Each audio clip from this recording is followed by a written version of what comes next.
Hola, buen día alumnos de licenciatura en Pedagogía. Les habla su maestra Erika Selene Contreras Grijalva. Pues vamos a impartir una clase por medio de esta modalidad y pues estoy muy gustosa de compartir con ustedes por este medio.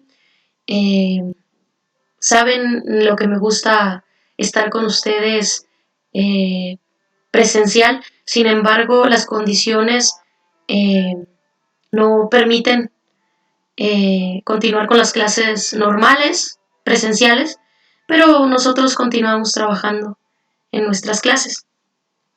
Si bien ya saben que hemos trabajado lo que es la coherencia en los textos, que es lo principal para poder establecer eh, pues textos de calidad, ¿verdad?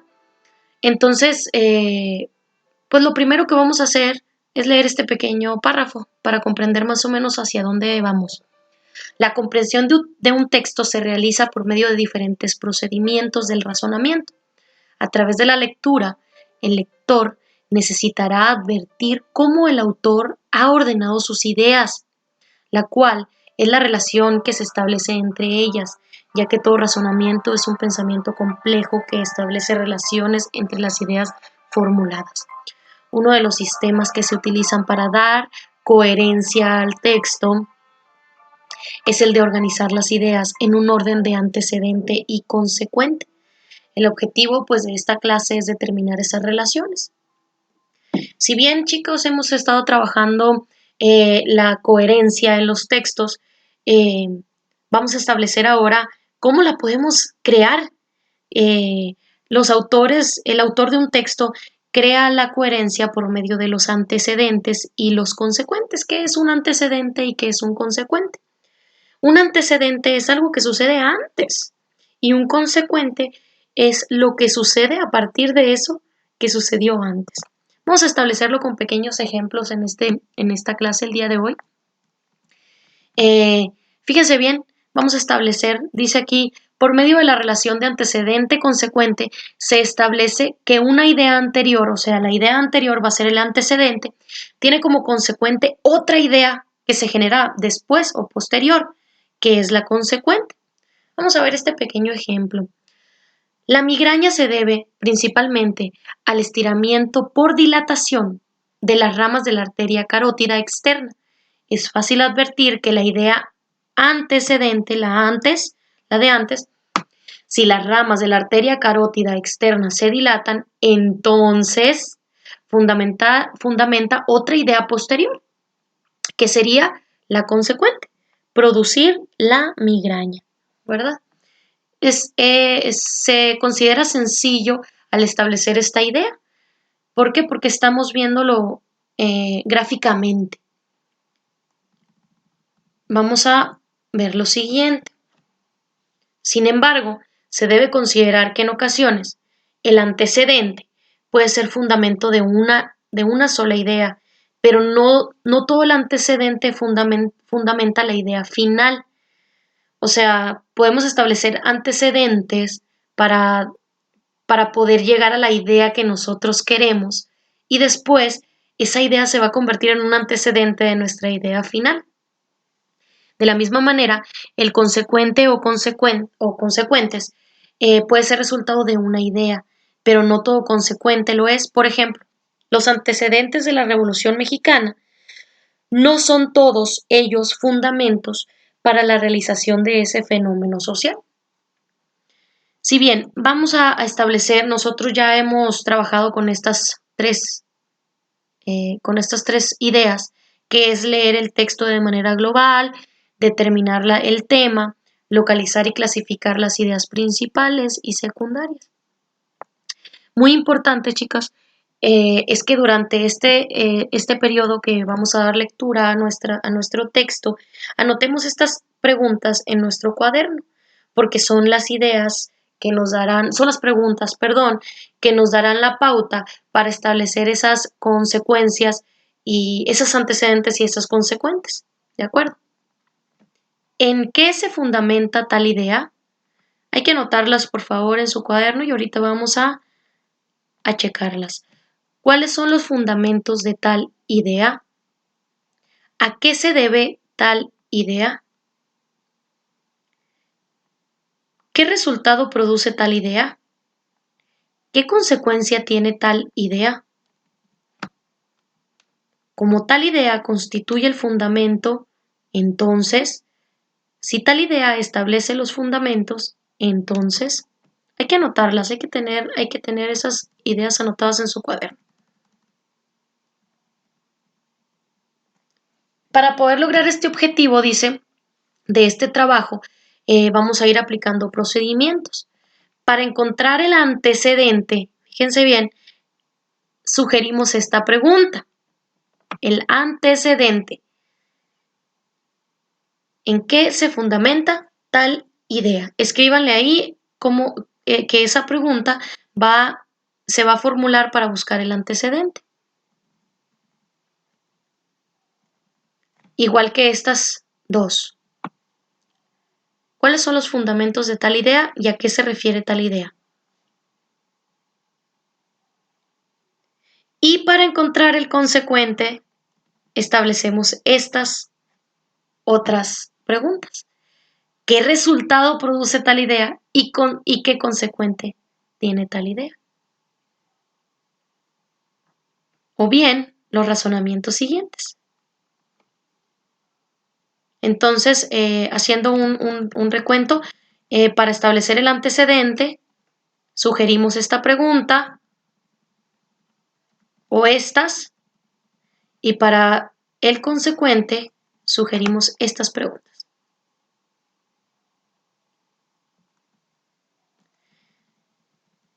A continuación vamos a ver unos pequeños esquemas en los cuales iremos entendiendo a partir de que leamos los textos. A continuación hacemos una observación que debe tener en cuenta al determinar las relaciones antecedente y consecuente. Esto es para tomar nota. Inciso A. Estas relaciones pueden encontrarse en el texto en un aparente desorden. Quizás primero se encuentre expuesto el consecuente en las líneas y después el antecedente. O sea, no siempre lo vamos a encontrar en el orden antecedente-consecuente. Observamos este texto, vemos la idea A, B, C y así sucesivamente, pero aquí encontramos nuestro ejemplo. La idea G, que se encuentra aquí en la parte de abajo, puede ser el antecedente de la idea B. Pueden colocar primero la consecuencia y después el antecedente. Aquí nos dice que la idea B es su consecuente, a pesar de que se encuentran enunciadas antes en el texto. Por ejemplo, la dinámica de todos los procesos naturales está determinada por 4 interacciones fundamentales: la gravitacional, la electromagnética, la fuerte y la débil. Vamos a ver cómo se establece. Primero está la idea B. La dinámica de todos los procesos naturales está determinada por, dijimos que esta es la consecuencia, y luego vemos el antecedente, por las 4 interacciones fundamentales: la gravitacional, la electromagnética, la fuerte y la débil. No necesariamente, esta idea lo que nos explica, no necesariamente van a establecerse en orden. Puede colocarse primero el antecedente y luego el consecuente, o de manera distinta. Primero el consecuente y luego el antecedente. Un antecedente puede ser causa o no solamente de uno, sino de varios consecuentes. Todo depende de la manera como el autor lo organiza en sus ideas. Veamos este siguiente ejemplo y vamos a tomar como ejemplo este esquema. Veamos la idea G, que dijimos que es un antecedente, y la idea B y la idea E son consecuentes. Dijimos ahorita que la idea B era un consecuente y tenemos otra idea E que también es un consecuente. La idea G: la gravitación produce Vemos la idea B y la idea E. La caída de los cuerpos, el movimiento de traslación y de la Tierra. Traslación de la Tierra. Entonces, vemos cómo un solo antecedente puede servir para dos consecuentes. Inciso C. Estas relaciones se pueden determinar en diferentes niveles, de palabra a palabra, día y noche, luz, oscuridad, sencillo, o de enunciado a enunciado. Está enferma, por eso no vino. Aquí vemos el uso de nexos para establecer conexión entre ideas.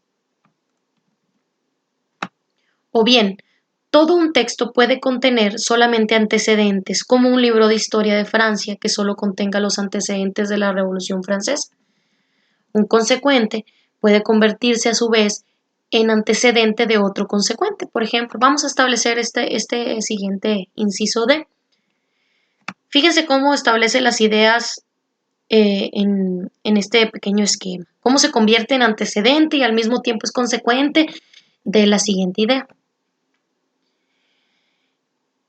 El primer antecedente. En el control biológico de plagas, los insecticidas químicos persistentes en el medio ambiente. Por esto, las poblaciones de insectos desarrollan resistencia a los insecticidas. Vemos aquí cómo se convierte en antecedente de la siguiente idea. Esta es consecuente de esta idea. Sin embargo, se presenta ya como un antecedente de esta siguiente idea. Como las poblaciones de insectos desarrollan resistencia a los insecticidas, entonces aquí vemos cómo se va a convertir ahora en antecedente porque fue consecuente. ¿Cómo se va a convertir en antecedente de la siguiente idea? Se utiliza el mismo insecticida en cantidades mayores o se aplican nuevos productos más tóxicos.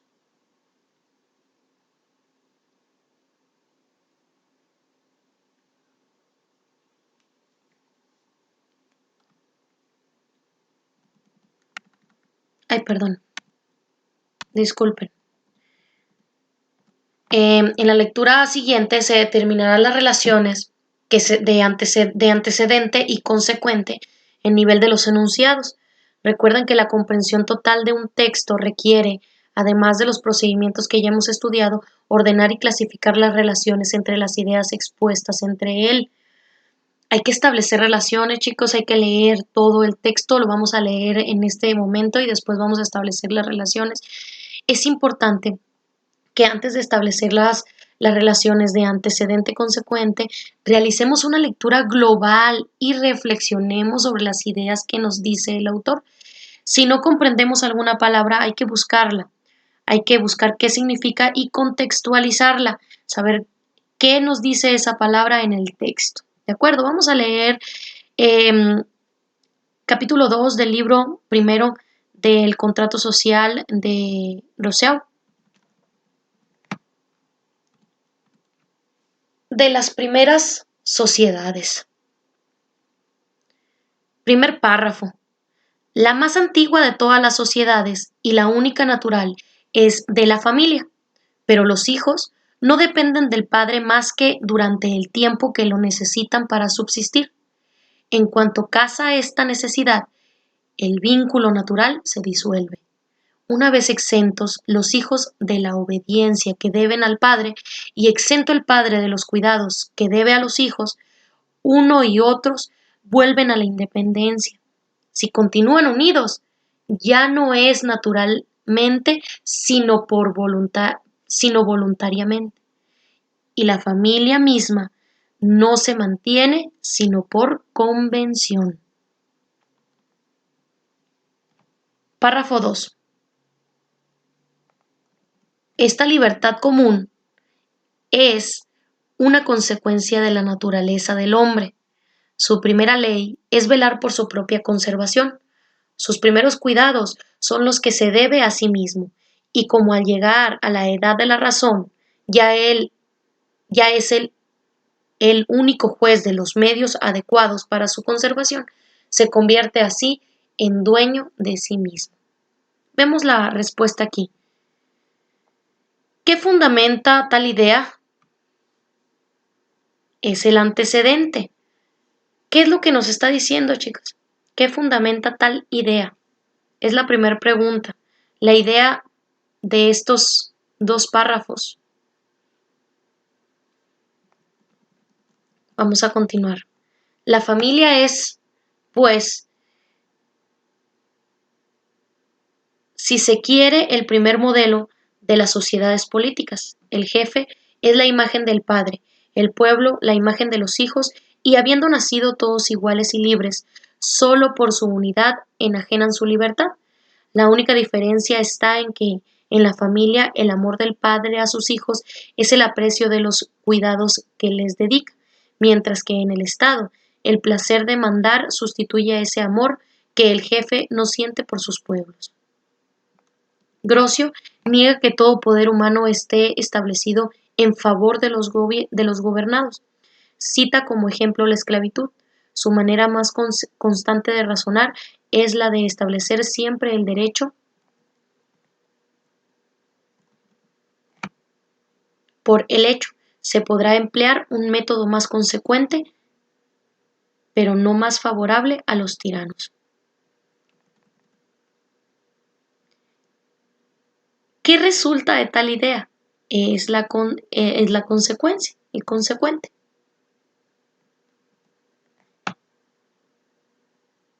5. Es pues dudoso, según Grocio, si el género humano pertenece a un centenar de hombres o si ese centenar de hombres pertenece al género humano.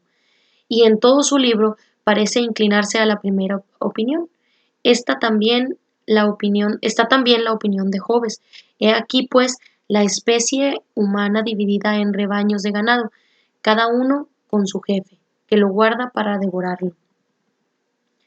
Así como un pastor es de naturaleza superior a la de su rebaño, los pastores de hombres, que son sus jefes, son también de una naturaleza superior a la de sus pueblos.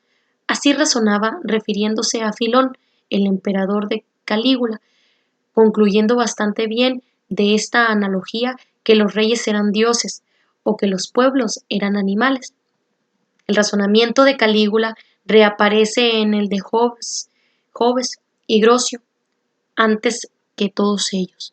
Aristóteles había dicho también que los hombres no son naturalmente iguales, sino que unos nacen para la esclavitud y otros para la dominación. Aristóteles tenía razón, pero tomaba el efecto por la causa. Todo hombre nacido en la esclavitud nace para la esclavitud. Nada más cierto. Los esclavos no pierden todo en sus cadenas, hasta el deseo de liberarse de ellas. Aman su servidumbre, como los compañeros de Ulises amaban su embrutecimiento. Es decir, si hay esclavos por naturaleza, es porque ha habido esclavos contra naturaleza. La fuerza ha hecho los primeros esclavos, la cobardía de los mismos los ha perpetuado. Reflexionen en la relación de las ideas expuestas, cómo ha llevado el texto, cómo ha establecido.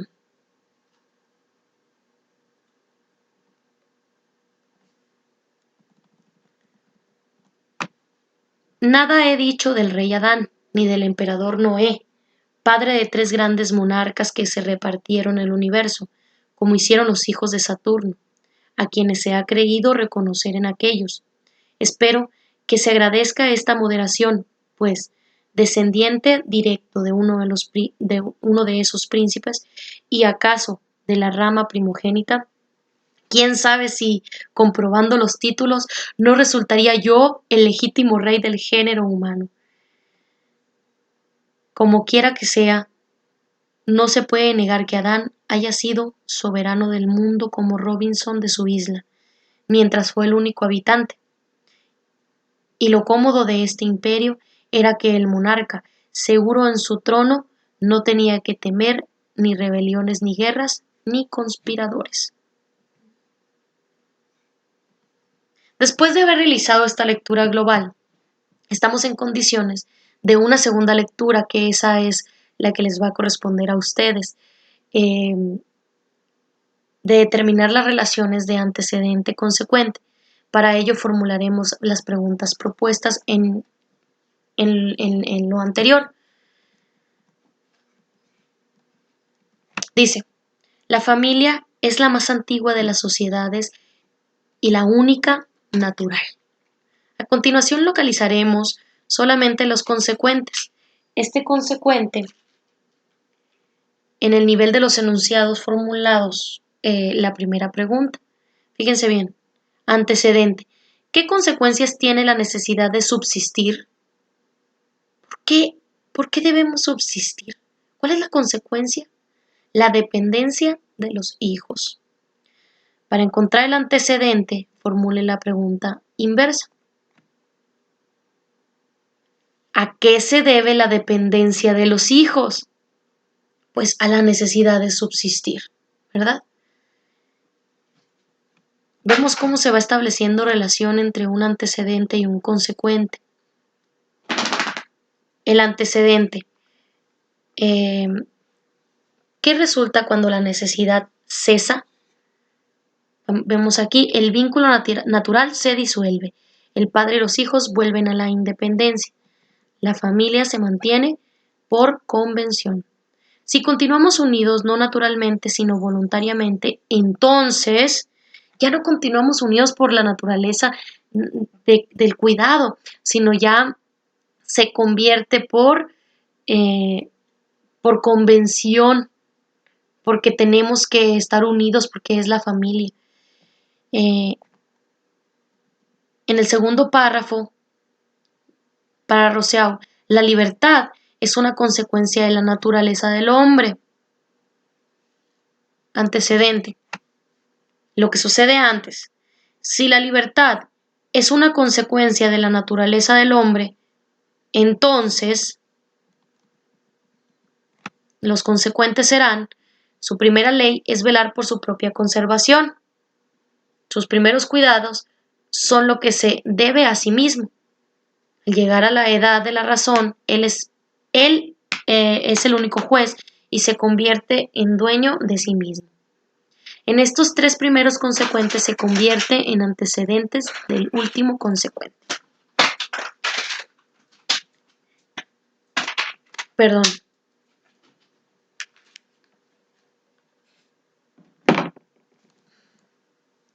Estamos en casa. En el primer párrafo, Rousseau retoma el primer enunciado para establecer una analogía entre la familia, la primera sociedad natural y las sociedades políticas. De esta manera explica que la familia es el primer modelo de las sociedades políticas. El jefe y el pueblo. Es la imagen de los padres y la imagen de los hijos. Una disculpa, tengo a mi mascota y quiere jugar. No, tranquila, ven. Habiendo nacido todos iguales y libres. Vamos a continuar con esta idea porque me interrumpieron aquí. Me perdí, disculpen. En el párrafo, Rousseau retoma el primer enunciado que establece una analogía. ¿Qué es una analogía? Es una comparación, ¿de acuerdo? Es una comparación, establece una comparación entre la familia y el pueblo. Es el jefe de familia y el Estado, ¿verdad? Esa relación establece. La familia es el primer modelo de las sociedades políticas. El jefe es la imagen del padre y el pueblo la imagen de los hijos. Y habiendo nacido todos iguales y libres. Establece una comparación entre lo que es el pueblo. ¿Qué sucede por su utilidad? Enajenan su libertad. Esa es la consecuencia. A continuación, Rousseau compara la actitud del padre de familia, que es la analogía que les estaba explicando, con la del jefe de Estado. Dice, la única diferencia en la familia, pues es el amor del padre a sus hijos y es el aprecio de los cuidados que les dedica. En el Estado, el placer de mandar sustituye ese amor que el jefe no siente por sus pueblos. En el párrafo cuarto, Rousseau examina el razonamiento de Grocio. Grocio niega que todo poder humano esté establecido en el favor de los gobernados. Cita, por ejemplo, la esclavitud. Su manera más constante de razonar es la de establecer siempre el derecho por el hecho. Para Rousseau, que reproduce de esta manera de razonar, antecedente de la conclusión de Rousseau, el consecuente es un método favorable a los tiranos. En el quinto párrafo, el autor continúa con el examen del razonamiento de Grocio, que es también la opinión de Hobbes. Seguimos. ¿Cómo su método es favorable a los tiranos entonces? El consecuente será: el género humano pertenece a un centenar de hombres. Note cómo un consecuente se convierte en un antecedente en otros consecuentes. Era lo que estábamos hablando ahorita. Cada idea se tiene que ir enlazando y relacionando. Cada idea es un antecedente y un consecuente a su vez. Eso es lo que estamos estableciendo. Estamos analizando cada uno de los párrafos y vemos cómo se van convirtiendo en antecedentes y en consecuentes. Como el género humano pertenece a un centenar de hombres, entonces, este es el antecedente, el consecuente, la especie humana está dividida en rebaños de ganado, cada uno con su jefe que lo guarda para devorar. Es ir estableciendo relación, chicas, entre los párrafos. En el sexto párrafo, Rousseau examina el planteamiento de Calígula, quien utiliza una analogía entre el pastor y su rey. Analogía es una comparación. Su razonamiento coincide con el de Grocio y el de Hobbes. Calígula razonaba refiriéndose a Filón que, así como un pastor es superior a su rebaño, los jefes pastores de hombres son superiores a su ganado. Está haciendo una analogía. Dice, el pastor es superior al rebaño y los jefes del Estado, o sea, de los hombres, son superiores a nosotros, al ganado. ¿Verdad? Eso es la relación que él establece entre los jefes de Estado. Para Rousseau, como este es el planteamiento de Calígula, entonces el consecuente, los reyes eran dioses y los pueblos animales. Entonces, en el séptimo párrafo, el autor examina el planteamiento de Aristóteles. Antes que todos ellos, Aristóteles les había dicho a los hombres no son iguales. Vemos, este es el antecedente. Entonces, como no son iguales, el consecuente es: unos nacen para la esclavitud y otros para la dominación. Creo que ahí vamos quedando un poco más claros en lo que establece un antecedente y un consecuente.